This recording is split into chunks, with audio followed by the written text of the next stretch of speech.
Hello दोस्तों, नमस्कार। मैं आशीष त्रिपाठी आप लोग का अपने YouTube channel global online classes में आप लोग का स्वागत करता हूं। दोस्तों, आज इतिहास के 20 महत्वपूर्ण प्रश्नों की श्रृंखला में भाग 2 आप लोग के सामने प्रस्तुत कर रहा हूं। भाग 2 का पहला प्रश्न, चरक और नागार्जुन किसके दरबार की शोभा थे? इसका सही आंसर होगा कनिष्क।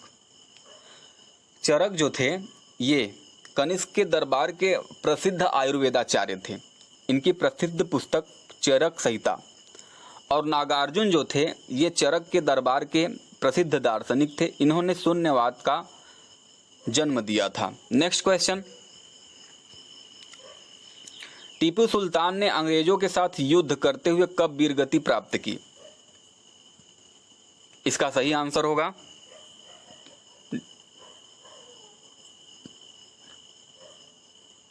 सी 1799। चतुर्थ आंग्ल मैसूर युद्ध में टीपू सुल्तान अंग्रेजों के साथ लड़ाई करते करते 4 मई 1799 को वीरगति को प्राप्त हो गए। नेक्स्ट क्वेश्चन, सम्राट अशोक की वह कौन सी पत्नी थी जिसने उसे सबसे ज्यादा प्रभावित किया था? इसका सही आंसर डी, कारुआ की। नेक्स्ट क्वेश्चन, निम्नलिखित में से सबसे प्राचीन राजवंश कौन है? इसका सही आंसर ए, मौर्य वंश। नेक्स्ट क्वेश्चन, अशोक के शिलालेखों को पढ़ने वाला प्रथम अंग्रेज कौन था?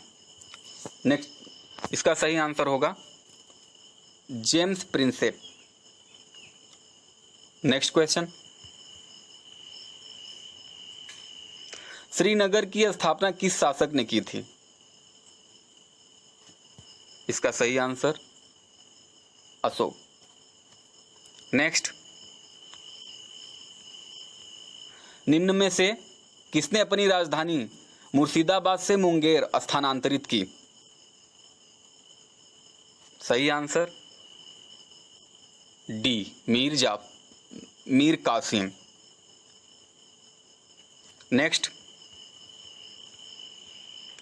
किस ग्रंथ में शूद्रों के लिए आर्य शब्द का प्रयोग हुआ है?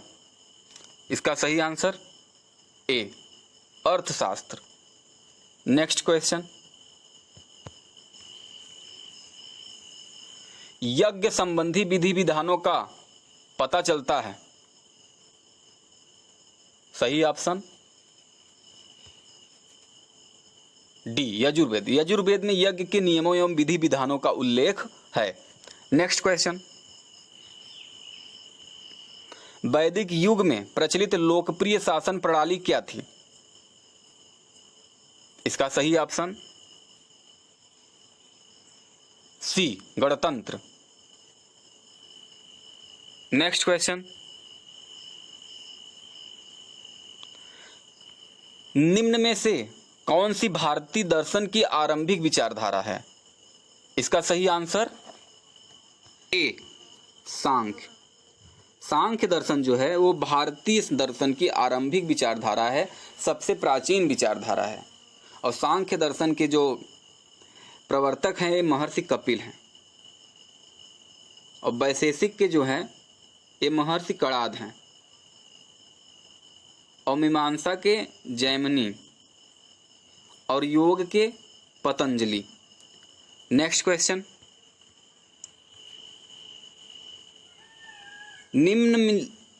निम्नलिखित में वह दस्तकारी कौन सी है जो आर्यों द्वारा व्यवहार में नहीं लाई गई थी? इसका सही आंसर है डी, लुहारगिरी। जब आरंभिक आर्य काल चल रहा था, जब आर्यों के आरंभिक काल में लोहे का साक्ष्य प्राप्त नहीं हुआ था, उस समय लोहा न होने की वजह से लोहे की कोई वस्तुएं नहीं बनाई जाती थी। ठीक। नेक्स्ट क्वेश्चन,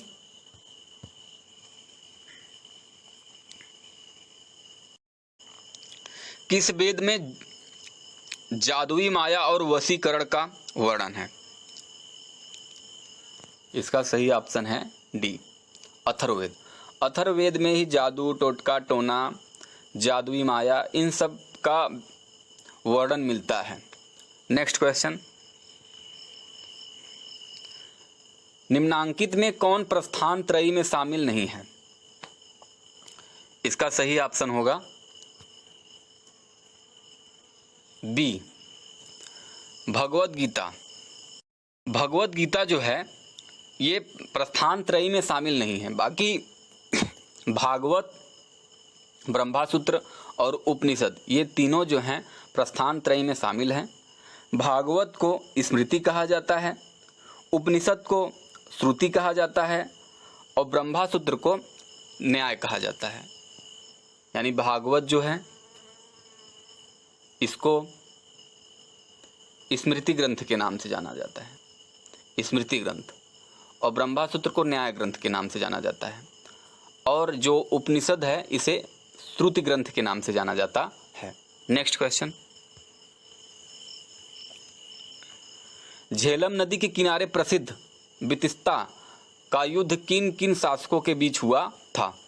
इसका सही आंसर है सी, पोरस एवं सिकंदर के मध्य। 326 ईसा पूर्व में, 326 बीसी में पोरस और सिकंदर के मध्य झेलम या बितिस्ता का युद्ध हुआ था।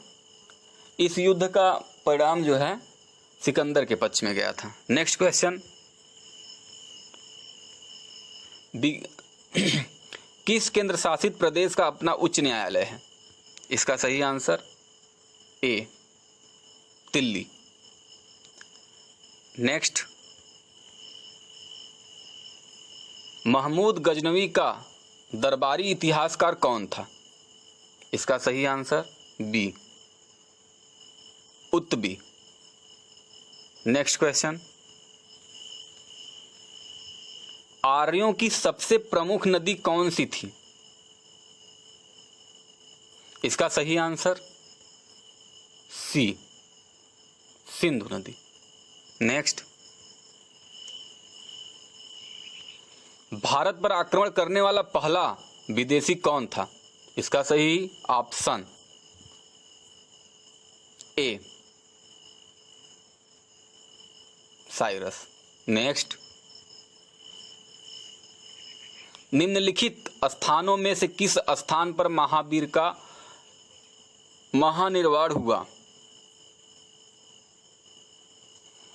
इसका सही ऑप्शन डी, पावापुरी। महावीर स्वामी जी का जो जन्म है ये 540 बीसी में हुआ था और इनकी मृत्यु जो है वो 468 बीसी में हुआ था। इतिहास के पार्ट 2 का यह अंतिम प्रश्न था। दोस्तों, मैं आशा करता हूँ यह वीडियो आप लोग को ज़रूर पसंद आया होगा। दोस्तों, अगर यह वीडियो आप लोग को पसंद आया है तो आप इस चैनल को लाइक करें, वीडियो को शेयर करें तथा चैनल को सब्सक्राइब करें। और यदि इस वीडियो में शामिल किसी भी प्रश्नों से संबंधित कोई भी प्रश्न आपके मन में हो तो कमेंट बॉक्स में ज़रूर कमेंट करें। दोस्तों, जल्द ही हम पार्ट 3 में 20 अति महत्वपूर्ण प्रश्नों के साथ फिर से मिलेंगे। थैंक यू दोस्तों।